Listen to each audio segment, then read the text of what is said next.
Bonjour chers auditeurs de la web radio Jena, merci d'être à l'écoute de votre émission Santé Assure. Nous sommes au rendez-vous encore ce matin pour parler de l'anesthésie. C'est quoi l'anesthésie? Quel est son rôle dans le système médical? Pour en parler, nous avons un assistant médical, anesthésiste et réanimateur. Il s'appelle Fadenubo Carlos. Bonjour, merci d'avoir accepté notre invitation. Bonjour Joanita. Comment allez-vous? Ça va. D'accord, nous allons bien également. Merci d'être des notes pour parler de l'anesthésie. Merci.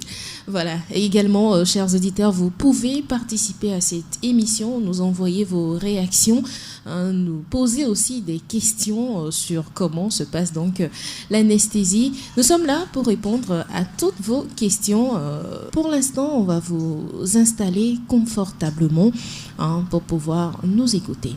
Bienvenue dans Santé Assure.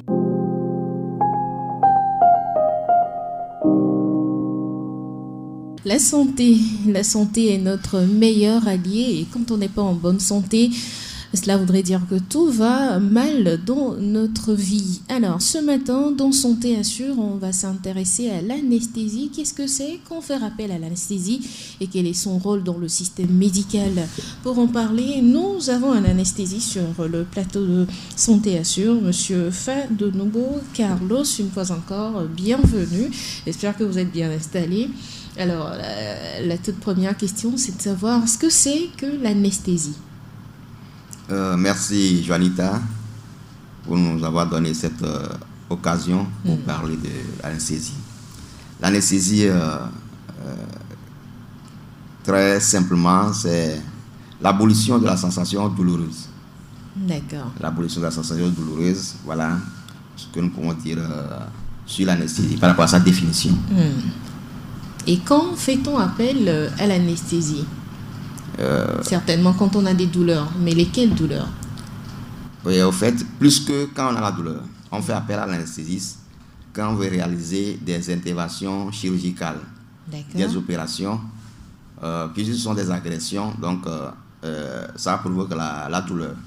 Et il faut abolir cette douleur pour que l'intervention puisse se dérouler normalement. C'est en ce moment-là, c'est un des cas, une des occasions où on fait appel à l'anesthésiste. Par exemple, on a un bobo simple où on ne veut pas souffrir. Je prends le cas d'un cancer qui fait souffrir quelqu'un, par exemple, parce qu'on sait que c'est d'atroces douleurs quand on a le cancer. Est-ce qu'on ne peut pas procéder à l'anesthésie dans ce cas pour soulager la personne? Voilà, pour l'exemple que vous avez pris, le cancer, il y a des niveaux de cancer où on peut vouloir opérer. En ce moment-là, on fait appel à l'anesthésiste et il fait son anesthésie pour l'opération. Mais lorsque le cancer est arrivé à un certain niveau où il faut soulager la douleur du patient et l'accompagner, comme nous le disons, en ce moment-là, nous faisons juste des analgésies.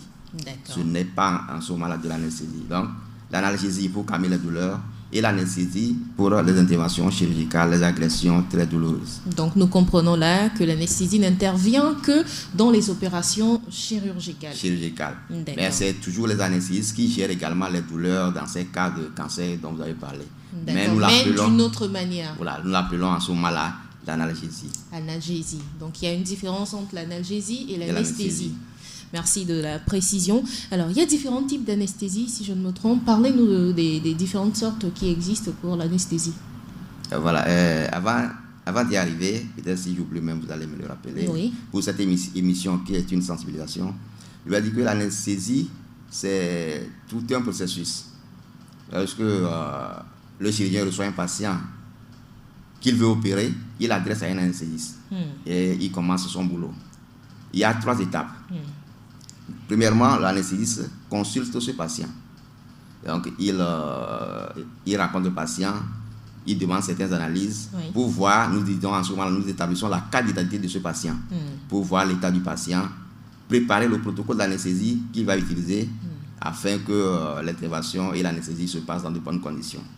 Après cette première phase, l'anesthésiste, il connaît son patient, il sait comment ça va se dérouler, il discute avec le patient du protocole d'anesthésie. Donc c'est à ce moment-là que nous allons parler des différents types d'anesthésie. Il discute déjà des différents types d'anesthésie avec le patient. Et ils se conviennent d'un jour pour l'opération. Donc le jour de l'opération également, c'est tout un processus. Ça commence par une pré-oxygénation, on prend la veine, on rassure le patient, on le met sur la table, et le jour de l'opération également, l'anesthésie est réalisée, l'intervention finie et on sort le patient. Lorsque nous sortons le patient, il passe d'abord dans une salle de soins post-interventionnels, ce que nous appelons généralement la salle de réveil. L'anesthésie est toujours là. D'accord. L'anesthésie est toujours là. Et dans cette salle de réveil, on s'assure que ce patient récupère toutes ses fonctions. Il respire bien, le cœur fonctionne bien, la conscience est revenue, les mouvements sont revenus. Ce patient peut répondre aux ordres simples et en ce moment-là, nous l'amenons dans sa salle. Voilà comment se déroule le processus d'une anesthésie. Les différents types d'anesthésie, alors, il y a plusieurs types d'anesthésie. Je me demande si on peut les énumérer ici. Nous allons parler des grands types d'anesthésie. Nous avons une anesthésie générale, une anesthésie loco-régionale, une anesthésie locale et une anesthésie régionale. D'accord. Générale, régionale et locale. Et locale. D'accord. Est-ce qu'on peut rentrer en profondeur pour comprendre ces différents types l'anesthésie, lorsque nous parlons de l'anesthésie générale, le patient est endormi totalement, des cheveux jusqu'aux ongles. Donc, les cheveux également. Des cheveux jusqu'aux ongles, pour parler ainsi. Donc le patient est endormi totalement et il n'est conscient de rien. Il n'est conscient de rien. Et ça peut durer combien d'heures? Ça peut durer le temps que l'intervention peut durer. La dose qu'on met au patient dépend donc de l'opération qui aura lieu. Oui. Ah, d'accord. Oui, ça peut durer tout le temps que l'opération peut durer. Si l'opération dure 30 minutes, l'anesthésie générale va durer 30 minutes. Si l'opération va durer 12 heures de temps, 24 heures de temps, l'anesthésie, nous avons des moyens, nous avons des dispositifs, des moyens, des médicaments pour le faire en toute sécurité. Et qui permettent aux patients donc de revenir à la vie après les 24 heures. Après les 24 heures, il n'y a pas de souci. Comme ça fait un peu peur quand même. C'est pourquoi l'anesthésiste voit le patient avant l'opération, prépare tout ce protocole-là. Et l'anesthésiste sait déjà d'avance ce qu'on veut faire à ce patient. Donc il n'y a pas de souci. Donc il y a l'anesthésie générale où on endort totalement. Et en ce moment-là, l'anesthésiste prend en charge les grandes fonctions. Le cœur, il surveille les grandes fonctions, le cœur, la respiration.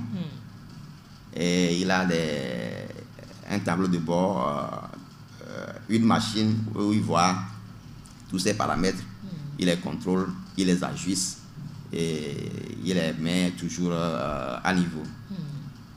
À part l'anesthésie générale, nous pouvons parler des anesthésies locaux-régionales. D'accord. Là, on fait l'anesthésie sur une région du corps. Par exemple, on peut prendre de l'ombilic jusqu'aux orteils. C'est ce que nous faisons généralement quand nous voulons faire les césariennes. Donc, pour cette anesthésie, par exemple, on te pique un produit dans la colonne vertébrale. Il y a un espace là que nous repérons. On injecte le produit et les nerfs qui transmettent l'influx nerveux au cerveau sont bloqués à ce niveau. D'accord. Et donc bloqués, vous n'avez plus mal, vous n'aurez pas mal. Et la sensation douloureuse est abolie et également les nerfs moteurs aussi sont atteints. Ce qui fait que au cours de cette anesthésie, vous ne pouvez pas soulever par exemple les pieds. Les pieds sont lourds, mais vous n'avez pas mal aussi. C'est ça, une anesthésie. C'est-à-dire que vous êtes conscient. Voilà. Mais par le haut, vous êtes conscient. Mais par le bas, vous ne sentez absolument rien. D'accord. Et donc l'anesthésie sait que l'intervention va se dérouler dans la région où l'anesthésie est bien installée. Et il n'y a pas de risque que le patient, je ne sais pas, voit ce qui se passe et soit un peu traumatisé sur la table d'opération. Il y a des dispositions, nous séparons la vue du patient du champ opératoire. Donc il y a des dispositifs pour séparer juste un champ, on sépare la vue du patient du champ, de là où on est en train d'opérer. Donc le patient ne voit pas. Donc il y a un voile qui sépare la zone opérée de la zone non opérée. Et pendant ce temps, qu'est-ce qu'il fait le patient, on discute avec lui. Pendant ce temps, l'anesthésiste est à côté de lui et à la tête. Il discute avec lui. S'il a des soucis, il le signale à l'anesthésiste. Il réagit. Et nous aussi, nous entretenons une discussion avec le patient pour s'assurer de son bon état. D'accord. Je pose ces questions parce que... on n'a pas encore fini. Non, justement, concernant ce dont vous parlez, j'ai eu à discuter avec certaines dames qui ont eu cette anesthésie, c'est partiel, hein, rachis-anesthésie. Et il y en a qui, parfois, au cours de l'intervention, surtout pour la césarienne, parfois qui disent qu'ils ressentent, lorsqu'on les touche ou lorsqu'on fait sortir le bébé, elles ressentent parfois certains mouvements. Oui, tu sentiras quand tu touches. Tu sentiras quand sort le bébé, tu vas même entendre le cri du bébé, mais tu n'auras pas mal. Ah, d'accord. L'objectif pour l'anesthésiste, c'est que tu n'aies pas mal. Donc nous avons juste bloqué les nerfs qui transpercent les influx nerveux, sensitifs et moteurs. Mais tu sentiras quand tu touches, mais tu n'auras pas mal. D'accord, ça se comprend alors. On poursuit donc la découverte des différents types d'anesthésie. Voilà, par rapport toujours aux anesthésies locaux-régionales, on a également une technique, la péridurale, où on pique au même endroit. Mais pour cette technique, les pieds ne seront pas lourds. Vous n'aurez pas mal, vous pouvez soulever les pieds. C'est ça la péridurale. Les femmes l'adorent également pour l'accouchement. Oui. C'est ça, parce que ça tue également la douleur. Oui, voilà, puis ça calme la douleur. Mais tu peux pousser. On n'a pas bloqué le système moteur. Tu peux pousser pour expulser, pour accoucher ton enfant. Donc les femmes l'adorent pour l'accouchement sans douleur. D'accord. Et cette technique est pratiquée au Togo. Et c'est seulement pour l'accouchement qu'on pratique ce type d'anesthésie, ou non, il y a d'autres opérations également? Il y a d'autres opérations également, mais il est plus pratiqué pour l'accouchement sans douleur. On la pratique pour calmer toute douleur. Pour toute douleur, en dessous de l'ombilic, on pose également la péridurale. D'accord. Et le dernier type, donc, l'anesthésie régionale consiste à bloquer une région du corps pour réaliser une intervention chirurgicale. On peut bloquer par exemple juste le pied. Oui. On peut bloquer juste le bras.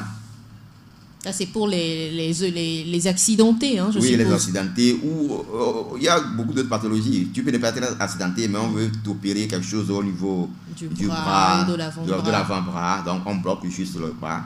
On peut bloquer juste les doigts. Voilà, donc il y a aussi, c'est ce que nous appelons l'anesthésie régionale. Régionale. Oui, et le local. Le local, le local, pour un petit bobo, on pique juste tout autour de la zone et on réalise l'acte chirurgical. C'est ça le local. D'accord. Je viens d'avoir une ou deux questions d'un auditeur. Tout patient peut-il être sous anesthésie? Non. Tout patient, il faut qu'on soit bien clair, tout patient peut ne pas pouvoir supporter une anesthésie. C'est pour cela qu'avant l'opération, l'anesthésiste consulte le patient. Il y a certains patients, l'anesthésiste le voit, selon ses paramètres, l'examen clinique, l'examen paraclinique, les analyses, les bilans. Oui. L'anesthésiste sait que ce patient ne peut pas supporter l'anesthésie. Il vaut mieux le laisser mourir de sa maladie que de précipiter sa mort. Ça veut dire que des analyses peuvent vous faire savoir que celui-ci, si vous le mettez sous anesthésie, il meurt. Justement. Et les analyses ont également pour rôle de nous dire que ce patient, avant de le mettre sur la table, il faut corriger ci, il faut corriger ça, il faut corriger ça. D'accord. C'est pour cela que c'est important, le bilan préopératoire que nous demandons à nos patients. Quelquefois, c'est lourd, c'est large, ça coûte, mais c'est important. C'est important. Ça fait démissionner aussi certains patients. Oui, mais c'est important. Ça nous fait corriger des problèmes pour éviter le pire. Et parce que nous, en tant que techniciens, lorsque tu mets un patient sur la table et que ça ne tourne pas bien, pendant des mois, tu as ça sur la conscience. Oui. Donc, on fait tout possible. en fait tout possible pour que ça se passe très bien. Tu as marché, tu es venu au bloc, il faut que tu puisses marcher et sortir. Donc c'est pas tout patient qu'on va précipiter pour mettre sur la table. On verra si le patient peut supporter l'anesthésie, s'il faut corriger quelque chose avant d'aller faire l'anesthésie, et ainsi de suite. D'accord, j'espère que et aussi le consentement du patient. Si le patient dit non, il n'y aura pas d'anesthésie. On n'y va pas. D'accord, j'espère que notre auditeur a eu réponse à ces questions, parce qu'il disait en deuxième position, quelles dispositions prenez-vous avant l'anesthésie? On a déjà répondu à cette question, je suppose. Oui. Alors, nous poursuivons. Quels sont les risques liés à l'anesthésie, c'est-à-dire au réveil, quand la personne se réveille? Est-ce qu'il y a des risques? Non. Il y a des risques liés à l'anesthésie, mais lorsque nous arrivons déjà au réveil, il n'y a plus de risques. Il y a plus de risques. Mais il y a des risques liés à l'anesthésie, comme tout soin, il y a un risque. Il y a un risque selon le patient, selon ce qu'il a amené au bloc, et selon ce qu'on est en train de lui faire. Donc, par rapport à tous ces risques-là, nous les connaissons également. Et donc, nous faisons une prévention de ces risques. Nous anticipons sur ces risques. Par les bilans, par la préparation, tout ce que nous faisons avant l'opération. Et sur la durée, je prends l'exemple de la péridurale. Il y a des informations qui circuleraient sur le fait que à longue durée, c'est-à-dire sur le long terme, les patients ayant eu la péridurale souffrent de mal de dos. Est-ce que c'est le cas? Oui, nous avons aussi eu ce retour, mais nous nous demandons si c'est la péridurale ou l'arachie. Même pour l'arachie, anesthésie, les femmes nous disent ça. Il n'y a pas une étude claire pour dire que ces fonctions-là entraînent ces mal de dos. Et je dirais même que même les femmes qui n'ont pas eu ça ont mal au dos par après. L'âge augmente. Oui. Le jour quand tu as fait l'anesthésie, tu avais un âge donné.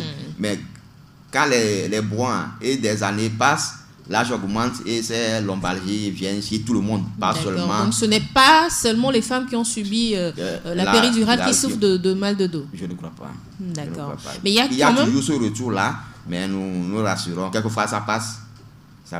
La seule douleur qu'on peut avoir, c'est quand on pique. Lorsqu'on vous pique. Il n'y a pas d'effet secondaire. Non, il n'y a pas d'effet secondaire. Il y a des dispositions à prendre. Il y a un effet secondaire. Lorsqu'on pique l'arachie, pour la péridurale, il n'y a pas cet effet secondaire. Lorsqu'on pique l'arachie, les femmes ont après des céphalées. Des céphalées. Mais c'est sur le court terme, je suppose. C'est sur le court terme. C'est dans les 2 premières semaines qui ont suivi l'intervention. Et les gens ont déjà pris des dispositions par rapport à ça. Les aiguilles qu'on prend pour piquer aujourd'hui sont très fines. Ça réduit ce risque de céphalée. Et aussi, après l'opération, dans les 24 premières heures, il y a des dispositions à prendre que nous informons les patientes. S'ils respectent ces dispositions, il n'y a même pas cette céphalée. Toujours concernant ces femmes enceintes, c'est vrai, j'avais posé la question, mais d'une autre façon, je vais la poser encore. Il y en a chez qui l'anesthésie ne fonctionne pas forcément. C'est-à-dire, on a quand même mis la dose nécessaire, mais il y a toujours de ces douleurs pendant l'opération. Est-ce que ça existe? Est-ce que vous avez déjà croisé des cas comme ça? Oui, ça existe comme toute œuvre humaine. Il y a des imperfections. Non, je ne dis pas des imperfections. Des imperfections, peut-être au moment d'injecter le produit, par exemple, si la dame a bougé, l'aiguille peut se déplacer. C'est vrai, il y a ça, mais le taux de ces échecs-là, il y a même ce que nous appelons des échecs. Les échecs, on pique, on repère bien la zone, on injecte, mais ça ne marche pas. Comment vous savez que ça n'a pas marché? Oui, la patiente pourra par exemple soulever ses pieds. Tu pinces légèrement. Avant qu'on insiste, tu pinces légèrement. D'accord. Il y a même l'alcool. Quand on passe l'alcool est-ce qu'elles sent ça? Elles sentent ça et tout. Donc ça ne marche pas. Mais ce n'est pas un drame. Nous procédons à une autre technique. On peut t'endormir totalement en ce moment-là. D'accord. Donc si le local ou le rachis ne marche pas... Au cours de la consultation pré-anesthésique, nous expliquons tout cela à la patiente. On va te faire la rachis anesthésie, mais si jamais ça ne marche pas, le taux d'échec très faible, mais existe. Oui. Si ça ne marche pas, on va te faire une anesthésie générale. D'accord. Et donc ça se passe très bien, puisque la patiente était déjà informée. Informé de tout ça. Mais il y a quand même des inconvénients à l'anesthésie, monsieur. Ou il n'y en a carrément pas. Les risques sont négligeables. Les risques sont négligeables. Et l'anesthésiste est tenu de prendre ses dispositions pour réduire au minimum possible les risques. Les risques sont négligeables. Les risques sont négligeables. Sinon, on n'allait pas l'adopter. D'accord. Et quels en sont les inconvénients alors? Pour une anesthésie, on peut perdre la vie au cours d'une anesthésie, comme tout acte, on peut perdre la vie. Maintenant, est-ce que c'est l'anesthésie qui peut amener ce risque-là, oui, ou carrément autre chose? Les anesthésiques peuvent... puisque quand nous injectons les anesthésiques, ça bloque les grandes fonctions, les poumons, le cœur. Il faut savoir ça, que ça peut arriver. Pour prendre la disposition idoine qui s'impose. Vous aurez certainement appris l'histoire de l'artiste célèbre qui s'est injecté des drogues et puis qui est décédé. Voilà. Donc, ces médicaments-là, c'est ce que ça provoque. Mais nous sommes formés pour, pendant ce temps-là, prendre en charge ces fonctions. Limiter les risques aussi. Limiter les risques. Les drogues vont s'éliminer et le patient va se réveiller en toute sécurité. Donc, il y a des risques. L'anesthésie a des risques. C'est pourquoi, que ce soit le patient ou l'anesthésiste, nous devons être conscients de ces risques. Être franc, le patient doit nous dire au cours de la consultation toutes les maladies qu'il portait, les anesthésies qu'il a eu à recevoir, comment ça s'est passé. Exactement. Tout dire. Et le technicien également, ou le médecin anesthésiste également, prendre les dispositions qui s'imposent. Si la consultation a révélé que ce patient ne peut pas passer, ou bien selon ton plan technique, c'est pas toi qui peux le faire, tu l'envoies là où on peut prendre en charge en toute sécurité le patient. Des complications imprévisibles comportant un risque vital, comme par exemple une allergie, je parle là des anesthésies locales. Est-ce que ça existe d'avoir une allergie grave après, ou encore d'autres formes de maladies pour avoir subi une anesthésie par exemple? Oui, il y a des situations imprévisibles. Au cours de l'anesthésie, le patient ne se reconnaissait pas patient allergique, mais vous injectez les drogues, pas seulement l'anesthésie locale. Tout produit, un patient peut réagir mal à tout produit. Exactement. Vous injectez, ça arrive. Aussi, c'est pour cela que dans le bloc, il y a des kits d'urgence. Et nous savons à peu près tout ça. Il y a de quoi prendre en charge rapidement cette situation également. D'accord. Il y a des patients il y a des personnes qui sont à l'écoute ce matin et qui peut-être redoutent fortement ce que nous appelons anesthésie. Comment rassurer ces derniers? Comment leur dire que d'avant et puis après l'opération ou après l'anesthésie, vous n'avez pas à avoir peur? Comment les rassurer? Merci Joanita. Moi j'ai accepté effectivement venir faire ce débat avec vous. C'est surtout par rapport à ça. Que ce soit nos parents, nos amis, nos patients. Nous avons vu des gens qui ont refusé l'intervention, qui ont refusé de se faire traiter juste parce qu'on leur a parlé de l'anesthésie. Exactement. Des mamans qui ont refusé d'amener leur enfant pour qu'on les traite parce qu'on va faire anesthésie à son enfant. Une maman m'a dit même que si c'est elle-même, elle allait accepter, mais faire anesthésie à son enfant, non, qu'elle refuse. Aujourd'hui, les choses ont beaucoup évolué. Oui. Et les anesthésistes sont formés pour anticiper sur ces risques. Et c'est ce que j'ai dit. L'anesthésiste va vous consulter. Il va vous voir. Quand le chirurgien finit de vous voir, l'anesthésiste va vous voir. C'est quand il est certain que par rapport à vos paramètres vitaux, l'examen clinique qu'il a eu à faire, les examens paracliniques, les analyses, les bilans que vous avez à faire, quand c'est bon, quand tu peux supporter une anesthésie, c'est en ce moment seulement qu'on décide de faire l'anesthésie. Donc aujourd'hui, il faut que les gens soient rassurés. L'anesthésie est à moins de risques. D'accord. Et il y a des travaux qui ont montré, je n'ai pas le pourcentage aujourd'hui ici, des risques en anesthésie, c'est très minime. Ça se passe très bien. Il suffit que le patient arrive à nous faire le bilan, arrive à nous dire ses antécédents, même pas ses antécédents à lui, à ses frères, à ses enfants, à ses parents. Déjà, nous déduisons à peu près ce que toi, tu peux nous développer au cours de l'anesthésie. Donc, nous tous, il faut qu'on nous soit rassurés. L'anesthésie aujourd'hui, les risques sont réduits et il faut que ça se passe très bien. Aussi, quand nous refusons l'anesthésie aujourd'hui, la pathologie est toujours conservée. Exactement. Ce complique, c'est ces cas-là, surtout quand la maladie est devenue, comment on dit ça, la maladie est compliquée, l'anesthésie aussi devient compliquée. Donc très tôt, il faut qu'on aille à l'hôpital, se faire consulter pour se faire opérer en toute sécurité. L'anesthésie a un coût, bien évidemment. Est-ce que ça revient cher, l'anesthésie, par rapport au coût de l'opération? Comment ça se présente? L'anesthésie est pratiquée avec des médicaments et des consommables. C'est ces consommables-là, par exemple, quand nous sommes dans nos hôpitaux publics, c'est ces choses-là que tu vas payer. Et le coût de l'anesthésie dépend de l'intervention qu'on veut réaliser chez chacun. Pour une césarienne, par exemple, ce n'est pas la même chose que pour une hernie, ou bien que pour une intervention qui va durer 6 heures, 8 heures de temps. Donc, le coût de l'anesthésie dépend du type d'intervention. Alors, j'ai une autre question. J'ai subi une anesthésie partielle, mais au réveil, je ressentais des nausées et des maux de tête atroces. Ma tension est montée. Comment expliquer cela? Oui, nausées, vomissement, c'est fréquent. C'est lié à un médicament que nous utilisons pour éviter que tu aies la douleur pendant 24 heures. Donc, son effet secondaire en termes de c'est la nausée et les maux de tête. Vomissements. Quelquefois, chez certaines personnes, vraiment, c'est ça secoue beaucoup. C'est très pénible. Et on injecte des médicaments pour calmer ces nausées et vomissements. Pour les céphalées, je pense que ça ne serait pas dans les heures immédiates.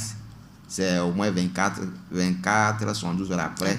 Oui, c'est ce que j'ai expliqué. Mais ça passe forcément. Ça passe forcément. Ce n'est pas un truc permanent. Tu prends du paracétamol, tu bois beaucoup d'eau et ça passe. D'accord. Ça passe généralement avec ces 2 mois. Et avant, par exemple, les anesthésies, est-ce qu'on est autorisé à manger? Non. Pour toute anesthésie locale, loco-régionale, anesthésie générale, nous demandons que 6 à 8 heures du temps avant l'opération, que le patient ne mange pas. C'est ce que nous appelons le jeûne préopératoire. Donc 6 à 8 heures du temps, il ne faut pas que le patient mange. Pour tout type d'anesthésie.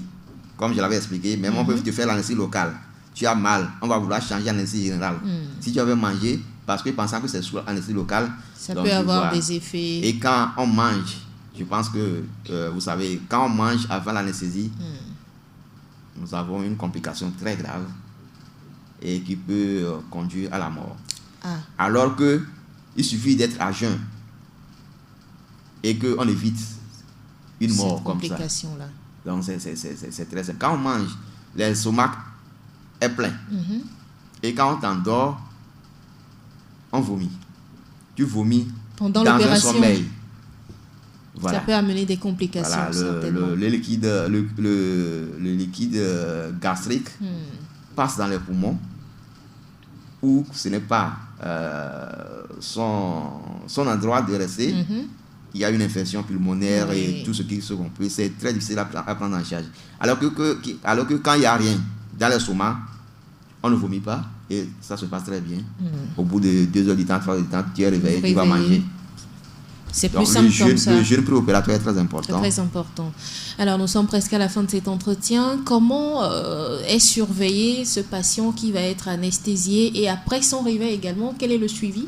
C'est vrai que vous l'avez dit en début d'émission, mais est-ce qu'on peut revenir là-dessus brièvement? Oui, le patient qui est anesthésié, nous avons des machines pour surveiller beaucoup de paramètres.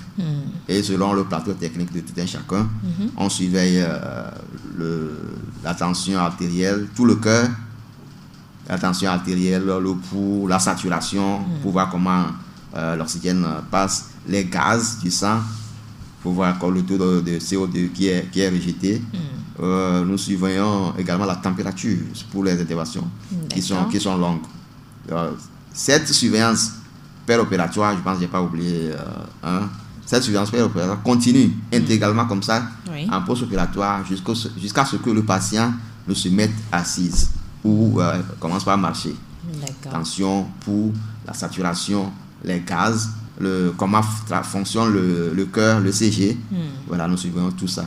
Et c'est par rapport à ça que s'il y aura un problème, nous anticipons très vite. Monsieur Fadonungo Carlos, nous sommes à la fin de cet entretien. Ça a été très rapide. Quels sont vos conseils à l'endroit de ces auditeurs qui nous écoutent ce matin par rapport à l'anesthésie? Ouais, merci Jonita. Merci encore une fois de nous avoir donné l'occasion de parler de l'anesthésie à nos frères, sœurs, parents. Je leur dirais que d'être rassurés. Pour une anesthésie, le personnel est qualifié, prend les dispositions qui s'imposent pour que l'anesthésie se passe très bien. Donc il n'y a pas de crainte. Quand on te dit qu'on va t'opérer, tu vas avoir peur. Mais il ne faut pas que cette peur soit exagérée et nous entraîne encore d'autres troubles. Lorsqu'on a trop peur, il y a le cœur qui palpite, même si tu n'avais pas une pathologie cardiaque, ça gêne quelquefois. Donc il faut qu'ils soient rassurés. Il faut qu'ils se disent que ceux qui vont les prendre en charge par rapport à l'anesthésie, c'est leur job, c'est ce qu'ils savent faire, c'est ce que ils sont des spécialistes dans la matière. Et ils prendront les dispositions qui s'imposent. Si ça ne peut pas marcher, ils le diront et pourront l'envoyer vers les structures plus adaptées. D'accord. Merci beaucoup. Nous étions avec monsieur Fadonungo Carlos, assistant médical anesthésiste et réanimateur, pour parler du rôle de l'anesthésie dans le système médical. Bon retour chez vous et merci encore une fois d'avoir accepté notre invitation. Merci Jonita, c'est à moi de vous remercier.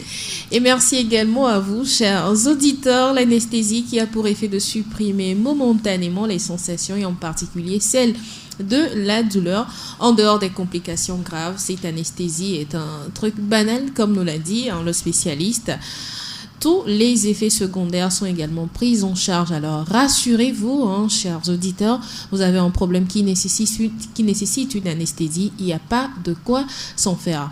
Santé Assurance se referme ainsi. On va se retrouver mardi prochain à partir de 9h pour un nouveau numéro. D'ici là, portez-vous bien et bonne santé à tous. Bye bye.